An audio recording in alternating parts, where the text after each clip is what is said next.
Je m'appelle Daniel Mercé. J'ai 29 ans et je dirige une start-up de cybersécurité à San Francisco que j'ai créée grâce à de longues nuits, du café froid et un refus obstiné de perdre point plus tôt dans la journée. J'ai signé un accord qui a transformé mes capitaux propres en argent réel, le genre de choses que les gens appellent des millions comme s'il s'agissait d'une rumeur. J'aurais dû me réjouir. A eu lieu de cela, je me tenais dans mon salon, les chaussures encore aux pieds, fixant ma porte d'entrée tandis que ma sonnette retentissait comme une alarme. Pas une sonnerie polie non plus. Rapide, impatient, agressif. La façon dont quelqu'un frappe alors qu'il ne demande pas, qu'il collecte. Je n'ai pas ouvert tout de suite. J'ai d'abord vérifié mon appareil photo, parce que le succès vous apprend la prudence plus vite que le confort. 3 personnages remplissaient le cadre, trop près de l'objectif. Comme s'ils voulaient ramper à travers. J'ai reconnu la posture avant même d'avoir pu analyser les visages, cette urgence familière et légitime. J'ai pris une lente inspiration, j'ai fait glisser le cadenas en place et j'ai ouvert la porte juste assez pour les voir sans leur laisser d'espace. À la seconde où je l'ai fait, un dossier s'est glissé dans l'entrebâillement comme un avis. Il s'agissait d'une feuille de calcul imprimée avec mon nom en haut et un chiffre si gras qu'il semblait en colère, $500 000. En dessous, en petites lettres soignées, on pouvait lire « Augmentation des honoraires ». Pendant une seconde, j'ai pensé qu'il s'agissait d'une blague. Ce n'était pas le cas. Un sourire est apparu, le genre qui dit que vous êtes acculé. Une voix a suivi, douce comme du poison, me disant que puisque je gagnais des millions maintenant, il était juste que je rembourse ce qu'il en avait coûté pour m'élever. Il n'avait pas trouvé mes revenus par hasard. Il l'avait découvert comme les gens le font toujours aujourd'hui, par le biais d'un profil public, d'un titre, d'une citation coupée qui semblait inoffensive jusqu'à ce qu'elle ne le soit plus. Je n'ai pas argumenté. Je n'ai pas expliqué. Je n'ai pas présenté d'excuses. J'ai juste dit, calmement, tu n'auras pas un centime. L'air a changé instantanément. Les sourires se sont crispés. La chaleur s'est évaporée, puis j'ai vu le téléphone dans la main de quelqu'un, déjà orienté vers mon visage. Un clic. Puis un autre. Et encore un autre. Avant même que je puisse fermer la porte, mon propre téléphone s'est mis à vibrer comme s'il était en train de faire une crise de panique. J'ai jeté un coup d'œil vers le bas et j'ai vu un groupe de discussion familiale que je n'avais pas ouvert depuis des mois s'illuminer comme un feu d'artifice. Ma photo s'y trouvait déjà. Prise à travers la fente de ma propre porte, légendée comme si j'étais la méchante de leur histoire. Elle ne veut pas aider. Enfant sans cœur. J'ai fermé la porte, je l'ai verrouillée et j'ai appuyé mon front contre le bois pendant une longue seconde. Il y a 2 ans, j'avais mis de la distance entre nous après que l'un d'eux eût franchi une limite qui aurait dû mettre fin à tout, et je m'étais promis de ne plus jamais les laisser me piéger. Mais en restant là, à écouter les pas s'éloigner dans le couloir, j'ai réalisé qu'ils n'étaient pas là pour une conversation. Ils étaient là parce qu'ils pensaient d'avoir trouvé un moyen légal d'entrer dans ma vie et de prendre ce qu'ils voulaient. Si je n'y mettais pas fin maintenant, ils transformeraient mon succès en une arme dirigée contre moi. Je ne savais pas encore jusqu'où ils étaient prêts à aller, mais j'allais le découvrir rapidement. Et si votre famille a déjà essayé de vous facturer votre propre vie, restez avec moi. Car ce qu'ils ont fait ensuite n'a pas seulement menacé ma paix.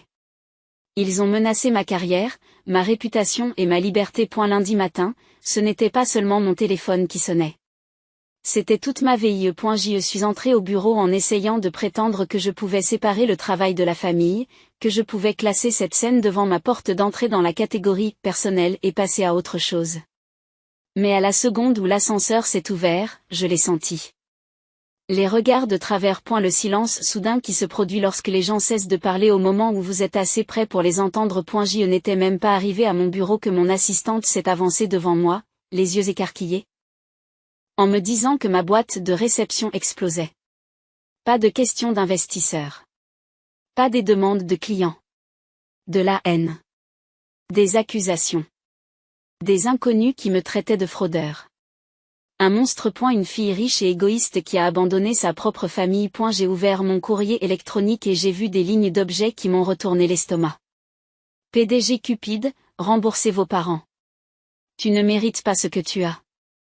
Certains n'étaient que des insultes, d'autres étaient pires parce qu'ils semblaient réels. L'un d'eux prétendait que j'avais escroqué des clients. Une autre prétendait que j'avais volé de l'argent à des employés. Le plus effrayant, c'est que j'avais l'impression d'être coordonné, comme si quelqu'un avait pointé une foule sur moi et lui avait dit où viser. Lorsque j'ai cherché mon nom en ligne, la raison est apparue immédiatement. Une vidéo postée le soir où j'ai fermé ma porte. Un clip tremblant de moi dans mon propre couloir, filmé à travers la fissure. Avec des légendes dramatiques collées dessus comme dans une émission de télé-réalité. Une sœur millionnaire refuse d'aider ses parents. Sans cœur, ingrate. Le nom du compte n'était pas subtil. Il s'agissait d'un membre de ma famille et les commentaires étaient déjà une tempête. Des milliers d'inconnus discutaient de moi comme si j'étais un divertissement, certains me disaient de pourrir, d'autres me disaient que je devrais être reconnaissante à ma famille de m'avoir élevée, d'autres encore postaient des choses qui n'étaient pas du tout des opinions, mais des menaces. J'avais envie de m'arracher la peau parce que la vidéo ne me donnait pas seulement une mauvaise image, elle me donnait une image dangereuse, comme si j'étais le genre de personne dont les gens devraient se méfier. Je me suis dit de respirer, d'être rationnel, de gérer la situation comme un PDG, mais mon téléphone s'est à nouveau allumé, et cette fois, ce n'était pas le chat familial. C'était la ligne de mon entreprise. Un message de la réceptionniste. Quelqu'un avait appelé en prétendant être un membre de ma famille et avait exigé qu'on me passe le téléphone parce qu'il y avait une urgence. Une minute plus tard, un autre appel est arrivé, avec la même voix, une histoire différente, plus fort, plus en colère, puis encore et encore. À l'heure du déjeuner, les appels se sont transformés en courriels envoyés directement aux membres de mon équipe, avec des captures d'écran de la même vidéo et un message disant: savez-vous pour qui vous travaillez? Vous devriez avoir honte. C'est alors que mon chef des opérations m'a fait entrer dans une petite salle de conférence et a fermé la porte. Et elle n'avait pas l'air en colère. Il avait l'air inquiet. Et elle m'a dit qu'un de nos partenaires avait envoyé un courriel pour demander si les allégations étaient vraies parce que la vidéo faisait le tour de leur bureau. Et elle m'a dit que les RH avaient déjà reçu des plaintes de personnes qui ne m'avaient jamais rencontrée, affirmant qu'elle ne se sentait pas en sécurité lorsqu'elle travaillait pour quelqu'un comme moi. J'ai senti une vague de froid traverser ma poitrine parce que j'ai compris de quoi il s'agissait. Ce n'était plus une question d'argent. C'était une question d'influence. S'ils ne pouvaient pas entrer dans mon appartement, ils allaient s'attaquer à ma réputation. Et ils savaient exactement où frapper parce que tout ce que j'avais construit dépendait de la confiance. Je suis allée aux toilettes, je me suis enfermée dans une cabine et j'ai ouvert le chat du groupe familial pour la première fois depuis des mois. C'était un déluge. Et ma photo, mon nom, le titre de mon emploi, mes revenus supposés, tout cela était présenté comme une preuve dans un procès où je n'avais pas le droit de parler. Et au milieu de tout cela, la même phrase répétée à l'infini. Comme s'il s'y entraînait. Elle nous doit. Elle nous doit. Elle nous doit. J'ai fixé l'écran jusqu'à ce que les mots ne ressemblent plus à de l'anglais. Puis mon téléphone a de nouveau sonné. Cette fois, c'était mon père. Je n'ai pas répondu. Il a envoyé un texto immédiatement, comme s'il savait que je regardais. Nous t'avons conduit au foot. Nous avons payé ta nourriture. Nous avons gardé un toit au-dessus de ta tête. Tu crois que tu peux oublier ça maintenant que tu es riche? Je l'ai lu 2 fois, et quelque chose en moi s'est mis en place. Ils n'avaient pas honte. Ils n'avaient pas peur d'aller trop loin. Ils étaient confiants. Confiants que s'ils faisaient assez de bruit, je paniquerais et je paierais juste pour que ça s'arrête. Cet après-midi-là, je suis rentrée dans mon bureau, j'ai fermé la porte et j'ai ouvert un nouveau dossier sur mon ordinateur. Je l'ai appelé « Preuve ». J'ai commencé à tout enregistrer. Les captures d'écran, les courriels, les journaux d'appel. Chaque message, chaque mensonge. Parce que s'ils voulaient transformer ma vie en un tribunal public, très bien. J'apporterai des reçus. Je m'assurerai que la prochaine fois que mon nom sera à la mode en ligne, ce ne sera pas parce que j'ai gardé le silence. Ce serait parce que j'aurais riposté. L'escalade suivante n'a pas pris la forme d'une autre vidéo ou d'un autre courriel haineux. Elle est arrivée dans une enveloppe épaisse dont l'aspect officiel m'a fait froid dans le dos avant même que je ne l'ouvre. Elle a été livrée à mon bureau, et non à mon appartement, comme un message disant « Nous pouvons vous joindre n'importe où ». La réceptionniste me l'a remise avec cette expression prudente que les gens arborent lorsqu'ils ne veulent pas poser de questions, mais qu'ils meurent d'envie de le faire. J'ai attendu que ma porte soit fermée, puis j'ai glissé un doigt sous le rabat.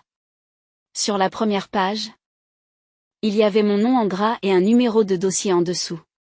Et dans le premier paragraphe, il y avait des mots que je ne m'attendais pas à voir associés à ma vie. Pétition, incapacité, contrôle financier. Ils ne se contentaient plus de réclamer de l'argent. Ils essayaient de convaincre un tribunal qu'on ne pouvait pas me confier mon esprit ou mon compte en banque. Je me suis assise si vite que ma chaise a reculé de quelques centimètres. La demande était presque risible si elle n'avait pas été aussi calculée. Elle disait que j'étais instable, paranoïaque, que mon refus de subvenir aux besoins de ma famille prouvait que j'agissais de manière irrationnelle. Ils ont présenté mes limites comme des symptômes. Il a présenté mon succès comme un danger. Puis j'ai été frappé. L'horrible génie de la chose. S'il parvenait à me dépeindre comme une personne mentalement inapte, mes efforts n'auraient plus d'importance. Il pourrait nommer quelqu'un pour gérer mes finances. Il pourrait fouiller dans mes comptes. Il pourrait entrer de force dans ma vie avec la signature d'un juge. Mon estomac s'est retourné lorsque j'ai feuilleté les pièces jointes. Il y avait des pages et des pages de prétendues preuves. Des captures d'écran du chat familial. Quelques messages recadrés où ils avaient coupé le contexte pour me faire passer pour une cruelle. Une liste intitulée « Coût estimé pour élever Daniel Mercé » avec des chiffres lancés comme s'il s'agissait de faits. Et le pire, c'étaient les reçus. Pas de vrais reçus, mais des documents conçus pour paraître réels. Une feuille de calcul affirmant que je leur devais des frais de scolarité que je n'avais jamais demandés. Des factures médicales que je n'avais jamais vues. Une ligne qui prétendait couvrir une école secondaire privée d'élite que je n'avais jamais fréquentée. C'était si négligé et pourtant si sûr de soi, comme s'il pensait que personne ne vérifierait. C'est alors que mon téléphone a bourdonné d'une nouvelle notification, et j'ai senti le sol se dérober sous mes pieds. Un nouveau message avait été publié. Celui-ci n'était pas seulement émotionnel, il était stratégique. Et elle montrait une photo floue de mon immeuble de bureau, la plaque de rue visible dans le coin. Et une légende mettant les gens au défi de me dire ce qu'ils pensaient des PDG égoïstes. Mon cœur a battu la chamade. Ce n'était pas seulement du harcèlement. C'était d'inviter des étrangers dans mon monde réel. J'ai immédiatement appelé la sécurité du bâtiment et leur ai demandé de signaler mon nom, mon entreprise, tout ce qui pouvait ressembler à une urgence familiale. Ensuite, j'ai fait quelque chose que j'avais évité pendant des années parce que j'avais l'impression que le fait d'admettre que ma famille pouvait encore m'effrayer. J'ai engagé un avocat, pas l'ami d'un ami, pas quelqu'un de bon marché, un vrai. Le genre d'avocat que vous obtenez lorsque vous vous rendez compte que vos adversaires n'agissent pas sous le coup de l'émotion, mais qu'ils ont un plan. Elle s'appelait Marianne Shaw. Et la première chose qu'elle a dite après avoir lu la pétition n'était pas de la sympathie. Elle a donné des instructions calmes et précises. Ne leur répondez plus jamais directement. Ne prenez plus d'appels. N'envoyez plus de SMS. Sauvegardez tout. Et surtout, ne sous-estimez pas jusqu'où les gens désespérés sont prêts à aller lorsqu'ils pensent qu'ils ont droit à votre vie. Elle m'a demandé de transférer tous les courriels, tous les messages, et j'ai vu ses yeux se rétrécir à mesure qu'elle parcourait la campagne de diffamation. Elle n'a pas bronché, mais elle est devenue très silencieuse. Puis elle m'a dit ce que j'avais besoin d'entendre. Il ne s'agit pas de la famille. Il s'agit de contrôle et d'influence, et le tribunal n'appréciera pas d'être utilisé comme une arme. Nous allons traiter cette affaire comme ce qu'elle est. Du harcèlement déguisé en inquiétude. Ce soir-là, je ne suis pas rentrée chez moi comme je le faisais d'habitude. J'ai pris d'autres rues. J'ai vérifié mes rétroviseurs. Je suis entrée dans mon hall d'entrée comme si j'étais suivie parce qu'une partie de moi croyait que c'était le cas. Dans mon appartement, j'ai changé tous les mots de passe auxquels je pouvais penser. Messagerie électronique, services bancaires, médias sociaux, stockage sur le cloud, tout. J'ai activé l'authentification à 2 facteurs sur des comptes que je n'avais pas touchés depuis des années, et j'ai trouvé quelque chose qui m'a glacé le sang. Une alerte de connexion sur un ancien compte de messagerie provenant d'un lieu que je ne reconnaissais pas. Cet ancien compte n'était pas lié à ma vie actuelle, mais il était lié à d'anciens contacts, d'anciens fils, d'anciens points d'accès. Et si quelqu'un pouvait y accéder? Il pouvait se faire passer pour moi. Il pouvait envoyer des messages qui semblaient réels. Et elle pouvait empoisonner les relations que j'avais mis des années à construire. J'ai transmis l'alerte à Marianne, et dans les minutes qui ont suivi, elle m'a répondu d'un seul trait, bien. Maintenant, nous avons une preuve. J'ai à peine dormi. Vers 2 heures du matin, un autre courriel est arrivé dans ma boîte de réception professionnelle, envoyé cette fois à l'un de nos partenaires, avec mon nom dans la signature. Il était écrit comme si je l'avais tapé moi-même. Il disait « Je me retire pour des raisons de santé et toute communication future doit être redirigée. » Mes mains ont tremblé lorsque je l'ai lu, car il ne s'agissait plus de simples ragots. C'était une tentative de sabotage de mon entreprise. J'ai appelé mon chef des opérations, d'une voix basse, contrôler mes urgentes. Et je lui ai dit de geler les communications externes jusqu'à nouvel ordre. Puis j'ai ouvert mon ordinateur portable et j'ai commencé à construire ce que Marianne appelait un coffre-fort de preuves, une chronologie, des dates, des captures d'écran avec métadonnées, la pétition, les fausses factures, les alertes de connexion, l'email d'usurpation d'identité. Chaque pièce était organisée comme un dossier, parce que c'était ce qu'il y avait maintenant. Il voulait me dépeindre comme une personne instable. Mais en réalité, je n'avais jamais été aussi lucide de ma vie, et lorsque le soleil se levait, je ne ressentais plus la peur. J'ai ressenti quelque chose de plus froid et de plus utile, de la détermination. Parce que s'ils étaient prêts à mettre ma santé mentale à l'épreuve pour de l'argent, alors j'en avais fini avec la politesse. Et j'en avais fini de prétendre qu'il s'agissait d'un drame familial normal. C'était la guerre. Et j'étais sur le point de répondre avec le seul langage qu'ils semblaient respecter. La preuve. 2 jours avant l'audience, mon téléphone s'est allumé avec une notification que je n'avais pas vue depuis près de 10 ans. Une demande de connexion sur LinkedIn à partir d'un nom qui m'a serré la poitrine avant que mon cerveau ne puisse la rattraper. Logan Whitman. Et la dernière fois que j'avais entendu ce nom à voix haute, je vivais encore chez mes parents, j'apprenais encore que dans ma famille, c'était la personne la plus bruyante qui décidait de la vérité. J'ai regardé l'écran pendant une longue seconde, puis j'ai cliqué sur accepter. Un message est arrivé immédiatement, court et direct, comme s'il ne faisait pas confiance aux mots pour se comporter. J'ai vu ce qui se passe. Ne leur répondez pas, appelle-moi. Mes mains se sont posées sur le téléphone. Une partie de moi voulait l'ignorer, non pas parce que je ne voulais pas d'aide, mais parce que l'espoir peut être dangereux quand on a été déçu suffisamment de fois. Mais quelque chose en moi savait que ce n'était pas un hasard. Il n'aurait pas tendu la main s'il n'avait pas une raison. Lorsque j'ai appelé, sa voix semblait plus âgée que dans mes souvenirs, plus stable, avec le genre de calme que l'on ressent lorsqu'on a survécu à sa propre version de la même tempête. Il n'a pas commencé par des banalités. Il ne m'a pas demandé comment j'allais. Il a dit, « Je suis désolé de t'avoir laissé seul dans cette maison. » Puis il a fait une pause et a ajouté, « Ils font ça parce qu'ils l'ont déjà fait auparavant. Mais pas à cette échelle. » J'ai serré mon téléphone si fort que j'ai eu mal aux articulations. Logan m'a dit qu'il avait vu la vidéo, les messages, la pétition. Il m'a dit qu'un collègue l'avait transmise en plaisantant, comme s'il s'agissait d'un divertissement. Et qu'il s'était senti malade parce qu'il avait immédiatement reconnu le schéma. Et elle m'a rappelé la raison pour laquelle il avait coupé les ponts il y a des années, pas une dispute, pas un malentendu, un vol qui a été transformé en une histoire où il était le méchant parce qu'il était en colère. Et elle m'a dit que lorsqu'il était parti, il s'était promis de ne jamais revenir, mais qu'en les voyant essayer de me détruire publiquement, il ne pouvait pas rester silencieux. C'est alors qu'il a prononcé les mots qui ont tout changé. J'ai des documents. Des vrais. Pas leurs faux tableaux, des preuves de la destination réelle de l'argent. Le lendemain matin, il m'a envoyé par courrier électronique un dossier avec un mot de passe et m'a demandé de ne pas l'ouvrir sur mon réseau professionnel. J'ai attendu d'être chez moi, puis je l'ai ouvert sur un autre ordinateur portable, comme Marianne me l'avait appris. À l'intérieur se trouvaient des relevés de cartes de crédit, des captures d'écran et des confirmations de commandes s'étalant sur plusieurs années. Les achats s'empilaient les uns sur les autres comme autant de preuves d'un mode de vie payé par quelqu'un d'autre. Des sacs de marque, des boîtes d'abonnement, des produits en édition limitée, des livraisons le jour même. Une chronologie qui correspondait exactement aux années où il prétendait avoir eu du mal à payer mon éducation. Il y avait même des courriels de détaillants avec des étiquettes de retour jointes. Comme si le shopping était leur travail à plein temps. Et puis je l'ai vu. Le coup de couteau le plus net de tous. Un relevé montrant un paiement étiqueté « Fonds de scolarité » transféré sur un compte qui n'appartenait à aucune école. Il appartenait à ma mère. Le même mois, un reçu d'achat pour un forfait vacances et un ensemble de billets de concert. Le mensonge n'était pas seulement émotionnel. Il était aussi financier.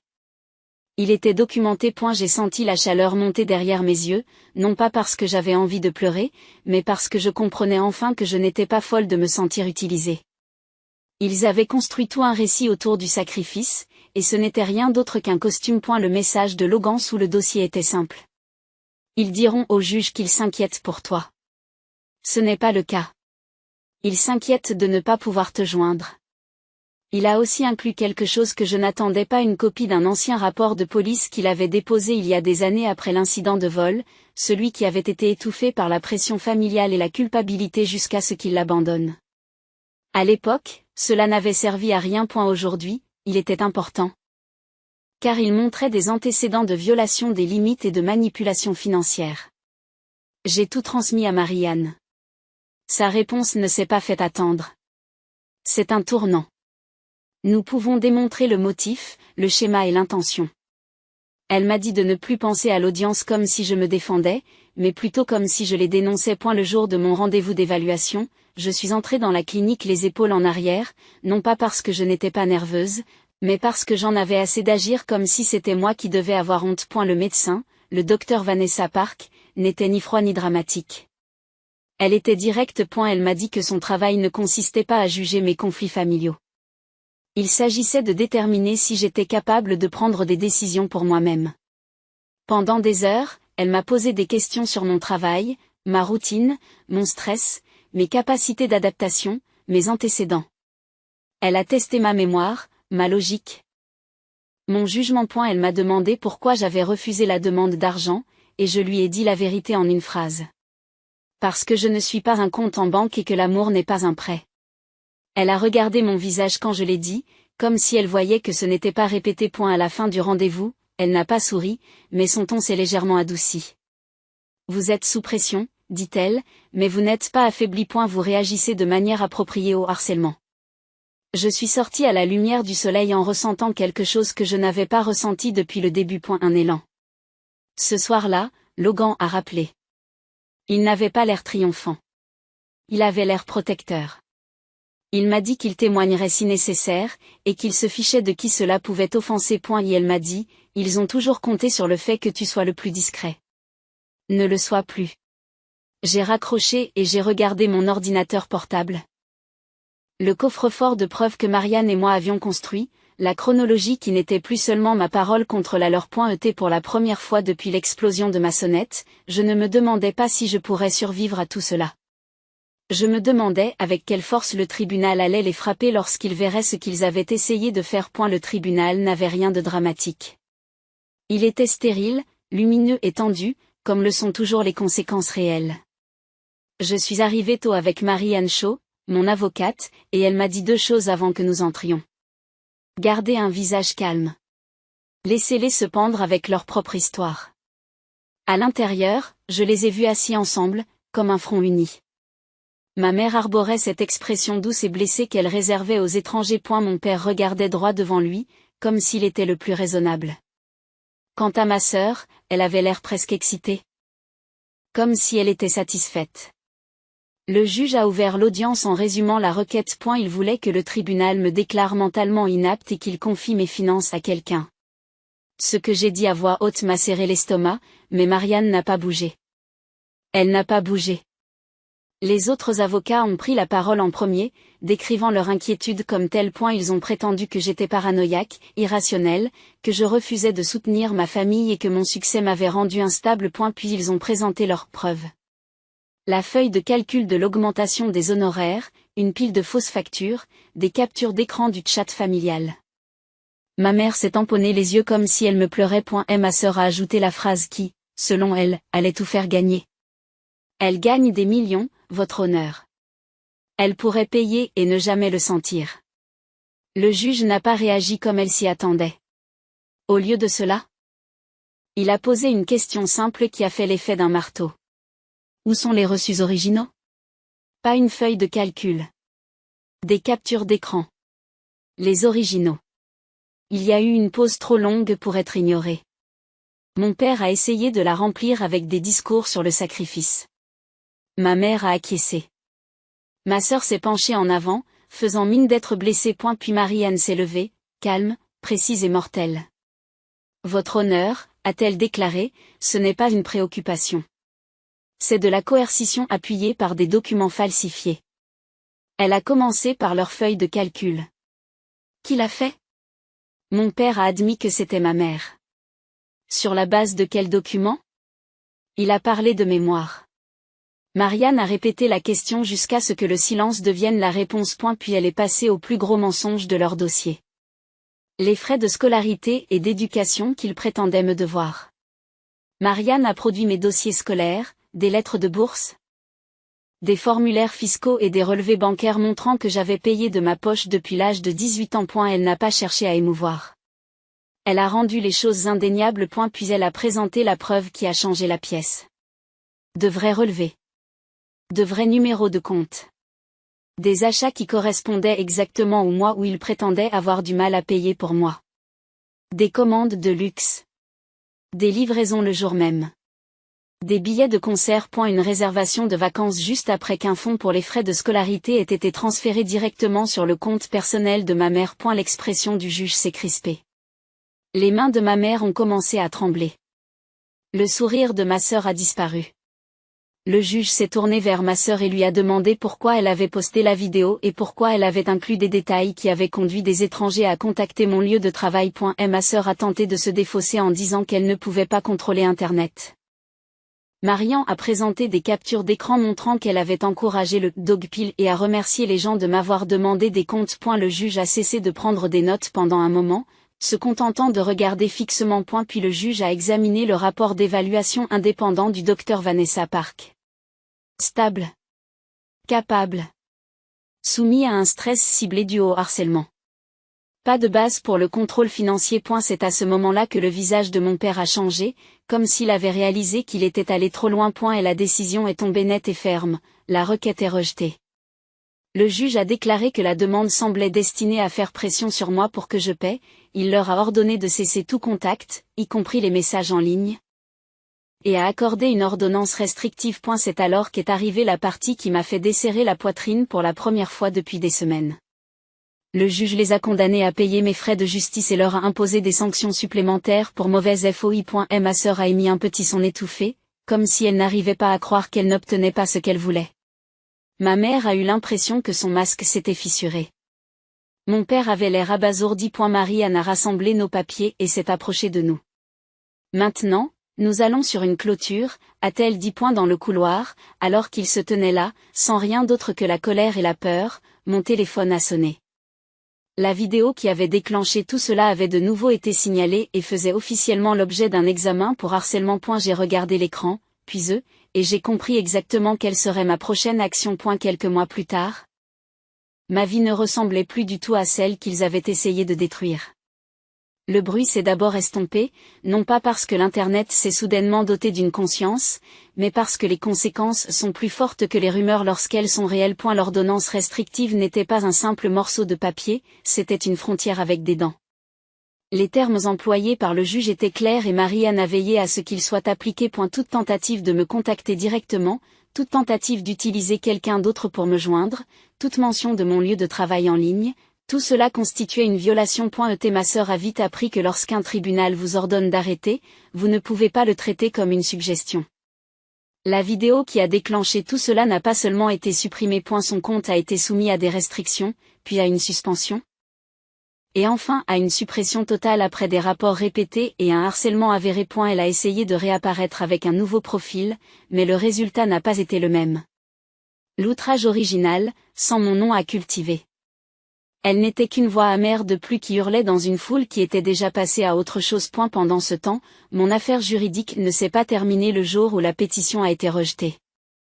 Marie-Anne est allée de l'avant avec ce qu'elle a appelé le vrai nettoyage, la partie qui fait que la vengeance ressemble à de la justice plutôt qu'à un fantasme. Elle a demandé des dommages et intérêts pour diffamation et interférence avec des relations d'affaires. Non pas parce que j'avais besoin de plus d'argent, mais parce qu'il devait apprendre qu'on ne peut pas mettre le feu à la réputation de quelqu'un et s'en aller comme s'il s'agissait d'une dispute familiale. Lorsque leur avocat a finalement appelé pour discuter du règlement, le ton avait complètement changé.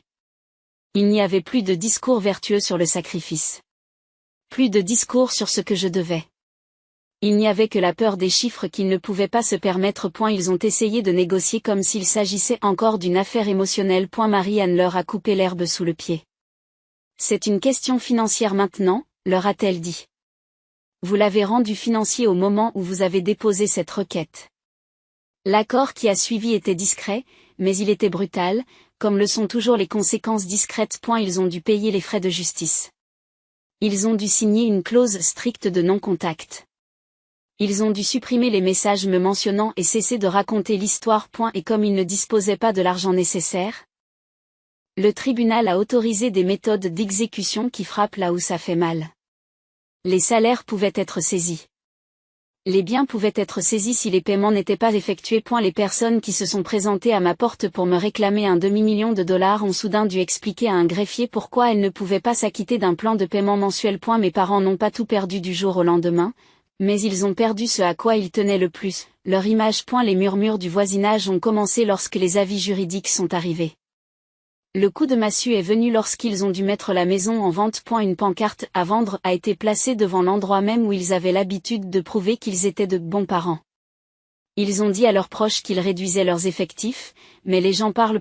Une fois que le dossier judiciaire a existé, ils n'ont plus eu le contrôle de l'histoire. Le groupe de discussion familiale est devenu silencieux.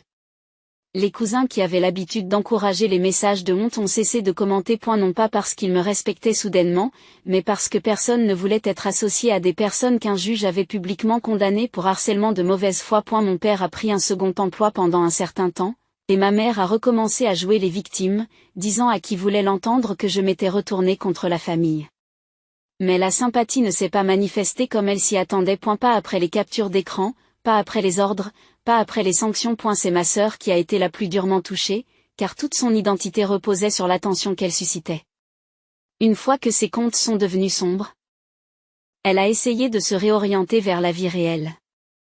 Mais même cela lui a semblé être une punition. Les emplois n'ont pas été faciles à obtenir lorsque votre empreinte numérique est une traînée de cruauté. Elle a commencé par travailler dans un magasin de détail situé dans un centre commercial près de Sacramento, le genre d'endroit dont elle avait l'habitude de se moquer en ligne.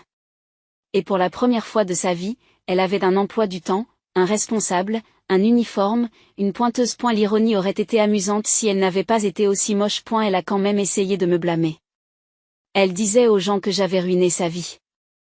Mais la vérité est simple. Tout ce que j'ai fait, c'est refuser d'être utilisé. Le reste, ce sont ses choix qui l'ont rattrapé. Pendant qu'il se démenait, ma société continuait d'avancer. Nous ne sommes pas entrés en bourse du jour au lendemain. Mais nous avons fait quelque chose de plus important. Nous nous sommes stabilisés. J'ai rétabli la confiance avec nos partenaires en leur montrant des faits, pas des émotions. J'ai mis en œuvre des protocoles de sécurité plus stricts, formé mon équipe aux menaces d'usurpation d'identité et transformé ce cauchemar en une étude de cas qui nous a permis de conclure de nouveaux contrats. C'était presque poétique. Ils ont essayé d'utiliser ma carrière comme une arme contre moi, et cela a fini par me rendre plus vif, plus fort, plus difficile à toucher. Le meilleur n'était pas l'argent ou la croissance. Le meilleur, c'était la tranquillité. Rentrer à la maison sans broncher à chaque notification, m'endormir sans vérifier mes serrures 2 fois, rire avec mes collègues sans me demander qui avait vu une vidéo de moi en train de me faire passer pour un monstre. Puis il y avait Logan. Il ne demandait pas d'éloge. Il ne demandait rien. Il est resté dans ma vie comme une ligne régulière. Le frère dont je n'avais pas réalisé que j'avais besoin jusqu'à ce qu'il se présente. Nous avons commencé à nous rencontrer pour prendre un café lorsqu'il était en ville. Au début, nous parlions de petites choses, de choses sûres, puis de choses plus importantes, des choses que vous ne pouvez dire qu'à quelqu'un qui comprend votre famille sans que vous ayez à expliquer chaque cicatrice. À un moment donné, j'ai réalisé que je n'étais pas en train de reconstruire une relation. Je construisais une nouvelle définition de la famille, fondée sur le respect et non sur l'obligation. Et alors que je pensais que l'histoire se terminait enfin, mon téléphone a sonné d'un numéro inconnu tard dans la soirée. Je l'ai regardé fixement pendant une seconde avant de répondre, parce que quelque chose dans mes tripes le savait déjà. Et la voix à l'autre bout du fil était calme. Tendue et plus vieille que la dernière fois qu'elle avait essayé d'exiger quelque chose de moi. Elle prononçait mon nom comme s'il me faisait mal. Et pour la première fois, la personne qui parlait n'avait pas l'air en colère. Elle avait l'air vaincue. Je n'ai rien dit au début. J'ai juste tenu le téléphone et écouté la respiration à l'autre bout du fil, irrégulière et hésitante, comme si la personne qui appelait n'était pas sûre de mériter d'être entendue. Puis mon père a parlé. Et elle ne ressemblait pas à l'homme qui, au tribunal, prétendait être préoccupé.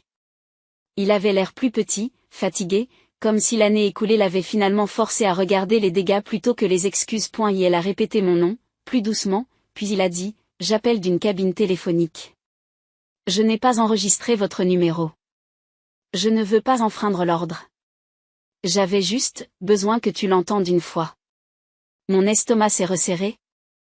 Car même des excuses peuvent être un piège quand on a été manipulé assez longtemps. Je lui ai dit, fais vite.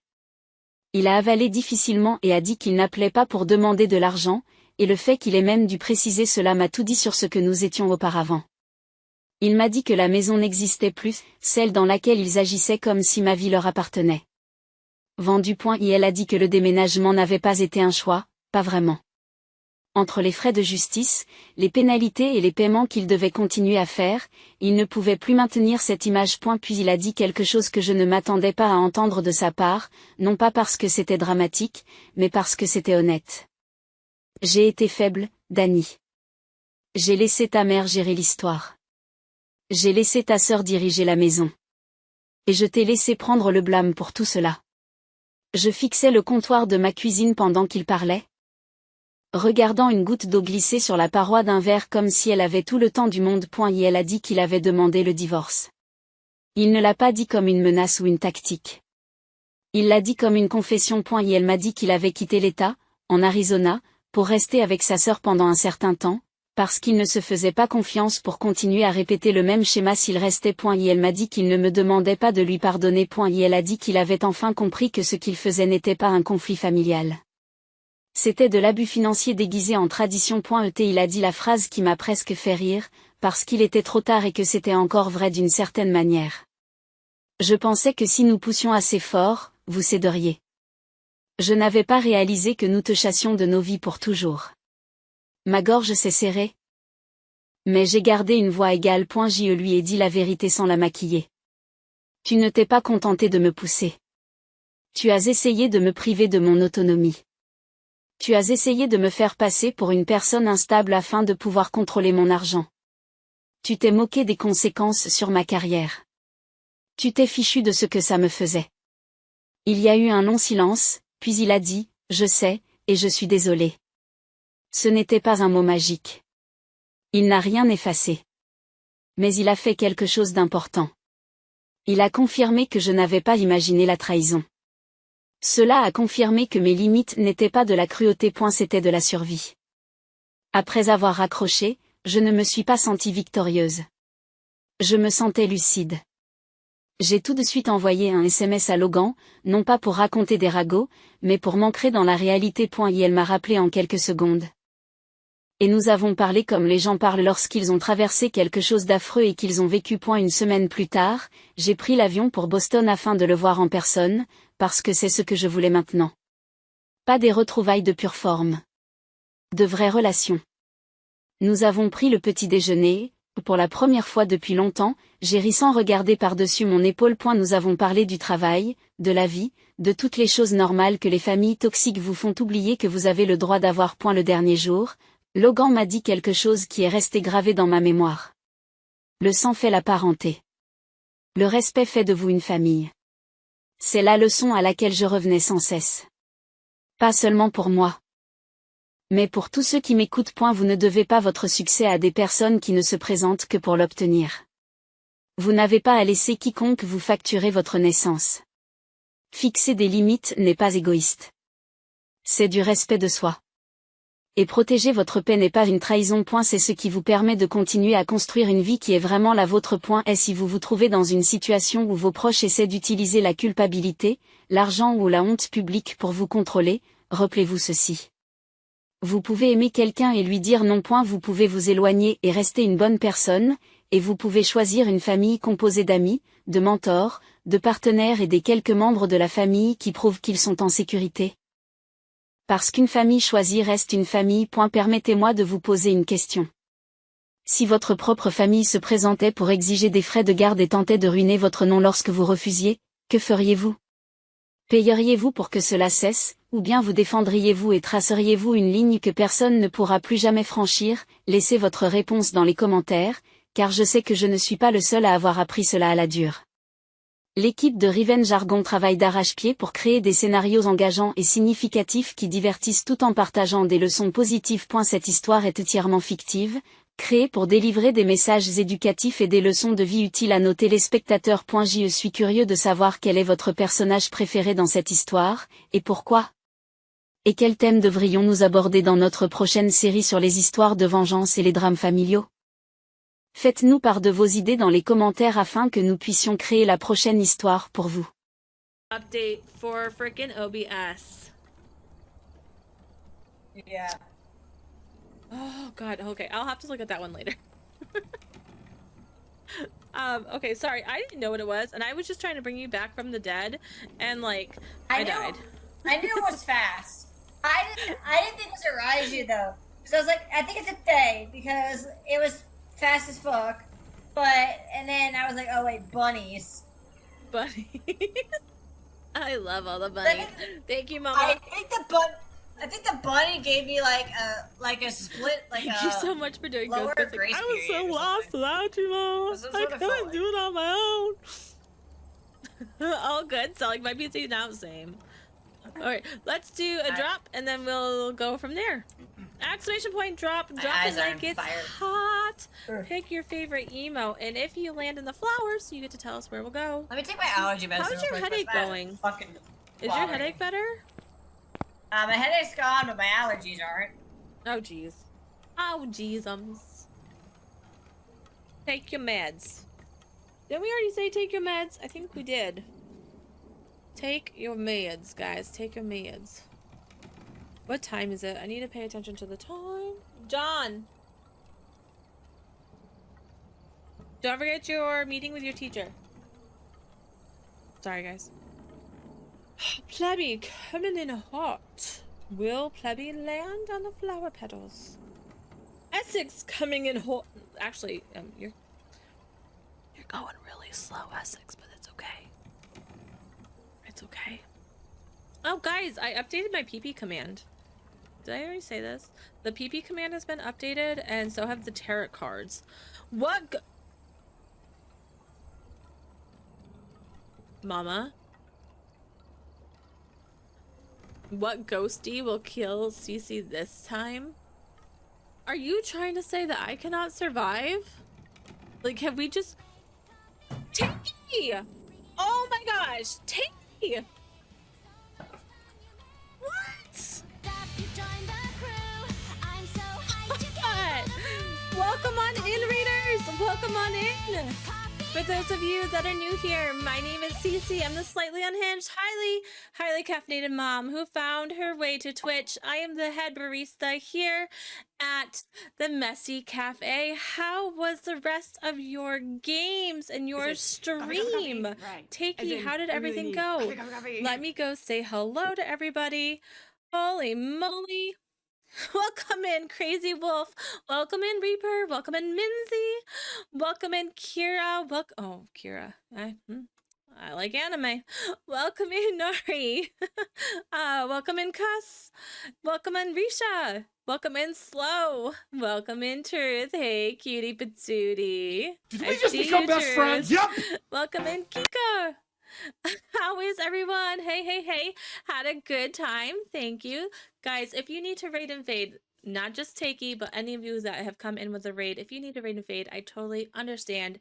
I appreciate every single person that have come in. And I appreciate you guys hanging out with Takey and then just coming in general. So I really thank you. Thank you for the follows. I do have my followers as anonymous, but I do ask you, if you play Faz, what is your favorite map on Faz? And if you don't play Faz, what is your favorite color? I will say I mostly stream Faz, but we like to play a lot of other horror games in between. Step Brothers, let's go. I love that movie. It is such a good movie. I saw you're going to TwitchCon. Oh, I want to go to TwitchCon again so bad. I can't do the one over the seas, over the pond though. It's too far.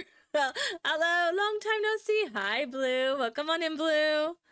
All right, let me head back over to the gaming scene so I don't break anything. Because my camera has been freaking out, so I do apologize. Or is it gonna be me that dies If I randomly switch over to a PNG tuber, it's because my camera has decided to die. So I'm trying my best. Let me know if you want to meet up in San Diego again. I know we should. Even okay, so here's the thing. Red and I have decided, because of when TwitchCon San Diego is, if I don't hit partner, I probably won't be going to TwitchCon San Diego this year, since it's literally like the week before Thanksgiving here in the US. If I hit partner, we are definitely going. But now here's the thing, if you guys go to TwitchCon, let me know, because I'm still probably going to drive down there just to meet up with all the friends again, just not go to TwitchCon. You know, like I'm not gonna spend $200 for TwitchCon right before the holidays. It's bad timing with the holiday. I'm going to EU TwitchCon, but so far I don't know anyone else who's going there. Last time I saw, I'm pretty sure Content Delta or Mathman or Barry is going. Fantastically fun. I can't wait to go. I think Archer's going, the one I'm playing with. By the way, my friends, if you could you do me a solid and can you go follow Archer as well? Archer just started streaming like a couple months ago, and I'm trying to get them up to 100 followers today. That was my goal. So if you could, if I'd go, but also you could come to NA. Yeah, I really want to go again. I had so much fun last year at TwitchCon. I'm talking about people I know. Okay, you know what? I tried to help Takey. I'm sorry. I'd definitely go, but possible. But sadly, it's not possible. Faraway dream. You'll get there, Minzy. Thank you for the follow, Kareem. You'll get there. I said that right. You'll get there. Okay, did I miss anyone? Okay, so we got Kira coming in with the Banshee. Evil. Welcome on in, late Evil. We've got Mama with the Onryo. Yeah. Trust me. And I saw somebody else did it, right? I spent $1,500 on a plane Minzy ticket. with the spirits. I know. All right. So how it works here for my ghost guessing is it's exclamation point G or exclamation point ghost. You can pick your ghost or guess. If you win ghost guessing at the end of the month, so we do a top 10. If you are the top 3, you get yourself on a plaque in the Discord. And if you're not in the Discord, you should be. So another thing I do not have is just to kind of advertise a little bit. Stuff for streaming, I do not have a specific schedule yet because I have health issues that kind of if you clip clips here for me, I don't like to and your clip has the top views of clips, like on my channel, you get a $5 giveaway. So that's like an automatic. I didn't say funny. Streamer bot, stop it. That's my toddler's laugh, by the way. My toddler's laugh has jump scared me so much. It's not even funny. But yeah, so if you are the top clipper for my channel, you get a giveaway. And if you are the top for ghost guessing, you get your name on a plaque that I made on Canva because I love Canva. Canva is the bomb. Emotes. I've been using it.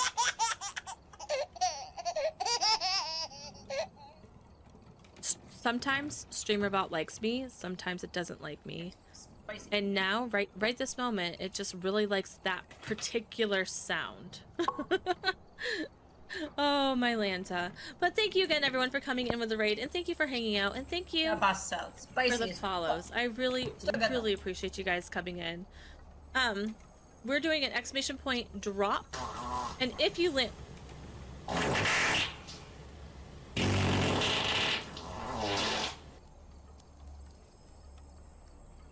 Thank you for the fart, Mama. Shh. You can't scare people off like that. My eyes hurt so bad. Mama, how you gonna come in with a fart like that, Mama? We've got new people here. We've got new people. My Lanta! I say that too. Do you really? I love it. I never hear anyone say, "Oh, my Lanta." And I love finding someone else that says it. Yes, that's what I love about this community. We're so classy. Yeah, pinkies up, friends. Pinkies up. Wait till you hear the frog. That one will really scare off anyone. But yeah, please feel free. We have a whole bunch of commands. We have a whole bunch of Tangias and craziness for everyone to go around. I can't hear anything. I can't hear anything right now. Just give me a second.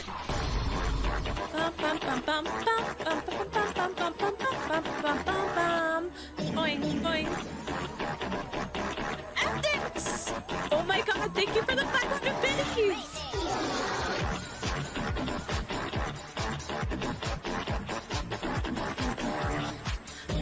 boing.